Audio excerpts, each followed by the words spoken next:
올 한 해 부동산 시장은 규제 연속이었습니다. 올해 여름부터 집값이 다시 과열되자 정부는 민간 택지 분양가 상한제에 이어 지난 16일에는 세제, 대출, 청약 제도를 총망라한 규제를 또 내놨는데요. 규제 폭격으로 집값을 잡아보려 하지만 지금까지의 결과는 정부가 완패한 모습입니다. 이지한 기자의 보도입니다. 올해 부동산 시장은 규제의 해로 그 어느 때보다 다사다난한 한 해를 보냈습니다. 집값을 잡으려는 정부와 버티려는 시장 간의 힘겨루기가 계속됐지만 결국은 정부가 실패한 모습입니다. 지난해 9.13 대책 이후 연초부터 올해 6월까지 32주 연속 집값이 하락하며 상승 동력을 잃은 듯했습니다. 하지만 7월부터 강남 재건축 단지들을 필두로 집값이 급등하면서 서울 전체의 집값을 끌어올렸고 이를 규제하기 위해 정부가 내놓은 민간 택지 분양가 상한제가 집값 상승의 불쏘시개 역할을 하며 수도권 주요 지역까지 불길이 확산됐습니다. 정부가 옥죄면 옥죄일수록 공급 부족 우려로 이어지면서 집값 과열을 초래한 겁니다. 현재 서울 아파트값은 7월 이후 26주 연속 상승세를 이어가고 있습니다. 매매가 상승은 다시 전세 시장으로 확대되고 있습니다.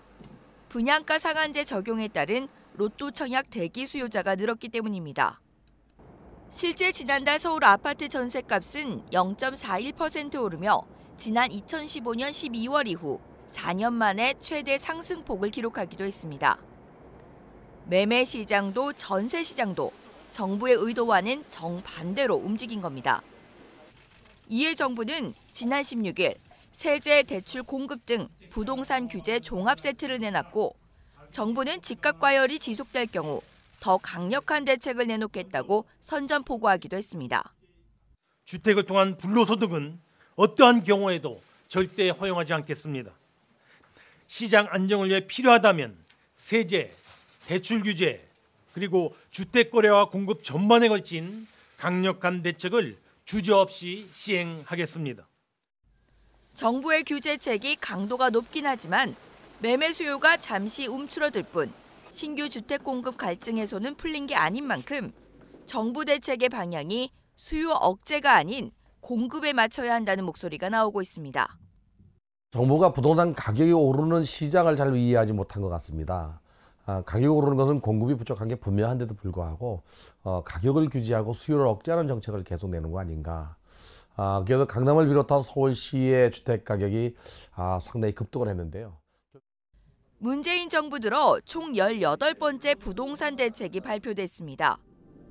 정부 규제가 공급 부족 우려라는 부메랑으로 돌아오면서 결국 정부에 대한 불신과 시장 내성만 키웠다는 지적이 나오고 있습니다. 머니투데이 방송 이지안입니다.